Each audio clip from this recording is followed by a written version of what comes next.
आदाब नाजरीन और सामीन, मैं हूं आपका मेज़बान इरम नवाज़ खान। नाजरीन, आज का हमारा मौजू उर्दू कसीदे का आगाज़ व इर्तिका है। तो आइए आज हम इस मौजू के हवाले से बात करते हुए चलें। उर्दू अदब में कसीदे नगारी का आगाज़ फ़ारसी के ज़ेर असर हुआ। इस सिनफ का आगाज़ उर्दू अदब में दक्कन की सरजमीन में बाकायदा बहमनी सल्तनत के ज़वाल के बाद हुआ।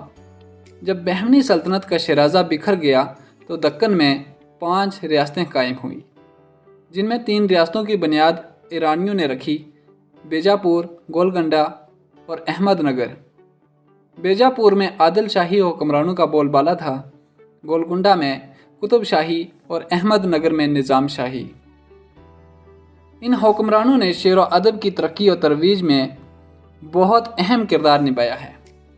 उर्दू अदब के अक्सर मुहक्किकीन और नाक़िदीन कुतुब शाही सिलसिले से पाँचवें हुक्मरान मोहम्मद कुली कुतुब शाह को पहला कसीदा गो और साहिब दीवान शाहिर मानते हैं। इसके अलावा वह सुल्तान महमूद कुतुब शाह, अब्दुल्ला कुतुब शाह, अबू अल हसन कुतुब शाह, मुल्ला वजही, इब्न नशाती, जुनैदी, कुतबी, गवासी, अफजल वगैरह ने भी कुतुब शाही अहद में कसीदा नगारी की है। इसी तरह बेजापुर में आदिल शाही हुक्मरानों में से इस्माइल आदिल शाह, मलो आदिल शाह, इब्राहिम आदिल शाह अव्वल, इब्राहिम आदिल शाह सानी, मोहम्मद आदिल शाह अव्वल, मोहम्मद आदिल शाह सानी, अली आदिल शाह अव्वल, अली आदिल शाह सानी के नाम सरे फहरिस्त हैं। इनके अलावा मुकीमी, रुस्तमी, खुशनूद, आशिक, नुसरती, हाशमी वगैरह ने भी बेजापुर में कसीदे नगारी को फ़रोग़ दिया है।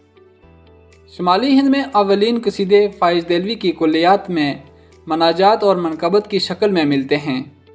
हातिम और शाकिर नाजी ने भी शहर अशूब की शक्ल में कसीदे कहे।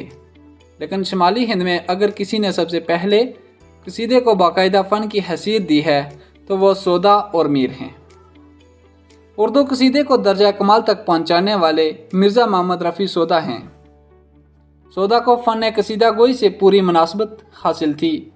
कसीदा गोई के लिए जिस बुलंद तख़य्युल और कुदरत ज़बान की सबसे ज़्यादा ज़रूरत होती है वह सौदा में बदरजातम मौजूद थी। यह उनकी ज़हनी अपैच ही थी कि उन्होंने अपनी जिद्दत से और वसी ख़याल से अपने कसायद में ऐसी गुलकारियाँ की और उनके कसायद हकानी और उर्फ़ी के हम पल्ला हो गए। सौदा ने 39 मदाहिया कसायद और 4 हिजविया कसायद लिखे हैं। इन कसायद में उनका सबसे मशहूर कसीदा तज़हीक़ रोज़गार भी शामिल है, जिससे सौदा के गहरे शऊर का पता चलता है। सौदा के साथ साथ मीर तकी मीर ने भी कसीदे पर अपनी इत्तिबा आजमाई की। उनके कुल्लियात में सिर्फ 8 कसायद मिलते हैं, लेकिन कसीदे से ज़हनी मुनासबत न होने की वजह से उनके कसायद में वो हुनरमंदी नहीं मिलती जो सौदा के कसायद में है। सौदा और मीर के हमअसर शोरा में मोहम्मद हुसैन कलीम, मीर ज़िया और कायम चंदपुरी ने भी कसीदे लिखे, मगर उनमें से किसी ने भी सौदा के मुकाबले में कसीदा न लिखा और उनके किसी हमअसर ने भी कसीदे की इस रवायत में इजाफ़ा न किया। सौदा और उनके हमअसरों के बाद फिर मीर हसन, इंशा और मसहफ़ी ने भी कसीदे की इस रवायत को आगे बढ़ाया। मीर हसन ने 7 कसायद लिखे, लेकिन उनमें मसनूई का रंग झलकता है। इंशा के कसीदे अलबत्ता काबिल तवज्जो हैं। सौदा की तरह उन्हें भी कसीदे की ज़हनी मुनासबत थी। उन्होंने फ़ारसी और उर्दू दोनों में कसीदे लिखे हैं। उनके उर्दू कसायद 10 हैं। मसहफ़ी ने भी उर्दू में फ़ारसी में कसीदे लिखे हैं। उनके कसीदों में शान व शौकत, बुलंद ख़याली, लेकिन जोश कम नज़र आता है। सौदा के बाद अगर किसी ने कसीदे को सही मानों में सिमत और रफ्तार दी तो वो ज़ौक़ हैं। इस बात पर नकादों का इत्तेफाक है कि सौदा के बाद सबसे बड़े कसीदा नगार शेख मोहम्मद इब्राहिम ज़ौक़ हैं। उनके ज़्यादातर कसायद अकबर शाह सानी और बहादुर शाह ज़फ़र की शान में हैं। ज़ौक़ कसीदे के फ़नी तकाज़ों को पूरा करने में बड़ी हद तक कामयाब हैं। लफ्ज़ों की शान और शौकत और आगाही के एतबार से उनके कसीदे फ़न की बुलंदियों को पहुँच गए। मौलाना मोहम्मद हसन आज़ाद ने ज़ौक़ को उर्फ़ी और नज़ीरी के हम पल्ला करार दिया है। यकीनन आज़ाद ने मुबालगा आराई से काम लिया है, البتہ فراق کا خیال اپنی جگہ صحیح ہے کہ اگر سودا آسمان میں قصیدہ کے آفتاب نصف نہار ہیں تو ذوق اس آسمان کے ماہ کامل ہیں۔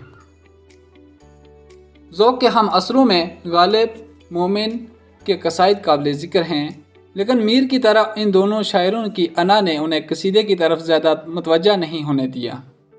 پھر بھی ان کے قصائد نازک خیالی، شوخی، فکر و فلسفہ اور تصوف کی وجہ سے ایک خاص اہمیت کے حامل ہیں۔ ذوق، غالب اور مومن کے بعد قصیدے کی بزم سونی ہو گئی۔ ان کے علاوہ امیر منائی، منیر شکوہ آبادی اور محسن کاکوری نے بھی قصیدے کے روایتی معیار کو اپنے قصیدوں میں بحال کرنے کی کوشش کی، لیکن ان کے قصائد ذوق کے قصائد سودا اور ذوق کے قصیدوں کے مقابلے میں کمزور یا کم درجے کے نظر آتے ہیں۔ بعد کی شعراء میں علامہ اقبال، سہیل نے اپنے شعرا آفاق، نعتیہ قصیدے، موج کوثر اور دوسرے قصیدوں کے ذریعے قصیدے کو نیا رنگ و آہنگ، آب و تاب اور نئی زندگی بخشی۔ یہ تھا ہمارا آج کا موضوع، اردو قصیدے کا آغاز و ارتقاء۔